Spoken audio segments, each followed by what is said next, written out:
I just feel so satisfied with the interactions I've had with people and the joy I've brought into their lives and the joy they've given back to me.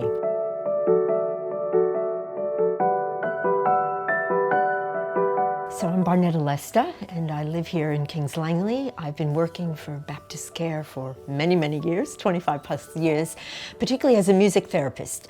And music therapy is a profession using music to help people in their whole quality of life, but engaging particular interventions to address specific needs. And yeah, I just love working with frail age, people with dementia, palliative care, and seeing how wonderful music is in improving their quality of life. I grew up in upstate New York. I'm born in Hudson, average to below average foster care home. It wasn't at a poverty level, but there wasn't extra money for extracurricular, activities and music lessons and things like that. But I always loved to sing and learned to sing with my three sisters, just in church and various events where we would just pick up melodies and harmonize together. And then when I was about 10 at school, I learned the flute, which was one of those free instruments that you could pick up and was provided for without extra funding needed. But I had this huge desire to learn piano, and there just wasn't monies for it. So it was a friend in my junior year of high school who knew a bit of chordal piano, and he said, I'll show you a few things. And from there it just progressed to sort of self-teaching myself with a little bit of coaching from another friend, to where I'm still very much a chordal player. I'm not a professional classical AMEB trained person, but when I started working for Baptist Care, learning those old tunes out of their Overscroft big music books, they had the chords on the top and the melody there. That was perfect for me. I was able to pick up a lot of songs very quickly. And so by doing the work with Baptist Care, my skill just hugely improved. I was amazed, just by actually stretching it in a very simple way. And of course, seeing the response of the residents, that they just open up in an amazing way with music. I started working at Baptist Care in 1993 as a music activity officer.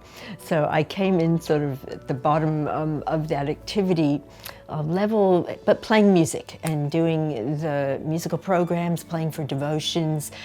The feelings that came over me when I stepped into that facility and saw how music just opened people up and caused them to sing and smile and laugh and talk. A huge light bulb moment. I could not believe it. And that simple songs that a lot of them I'd grown up singing or I'd heard, at church or a family gathering, that these were the songs, things that I'd known that were deep in my memory, brought them up, and these were things that items of music that transform people's lives. Working with dementia, it has been sort of documented in the literature, and particularly Ruth Bright, who was the pioneer of music therapy here in Australia. She talks about windows that open with people who are suffering with dementia, how that the right song gets onto a memory trace that their brain has held on to, or it might just be the rhythm of a certain song that actually opens a window for a time and gives clarity in a part of the brain to where that person then engages at a unique level that's personal and unique for them.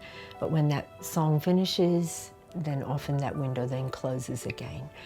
Another special time was when a 94-year-old man came to me asking me to help him learn to play guitar.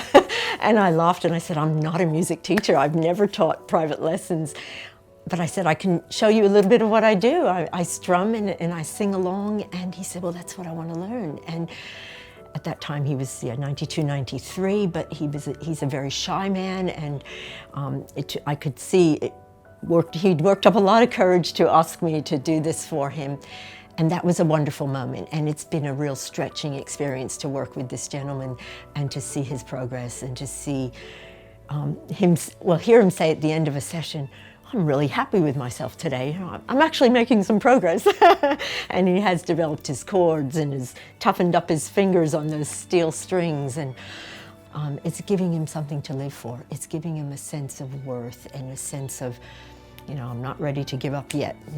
I'm in there and I'm still playing. At the end of the day, the spin-off it's therapeutic for me. And maybe that's a bit selfish to say, but I always come away at the end of the day feeling better than at the beginning. So it's an incredible thing. I might be really tired, but I just feel so satisfied with the joy I've brought into their lives and the joy they've given back to me. So I really like that ABBA song, and I've gotten to finishing my sessions with thank you for the music, the songs we're singing, thank you for the joy you're bringing. And they love it too, but it's a very mutual sort of relationship.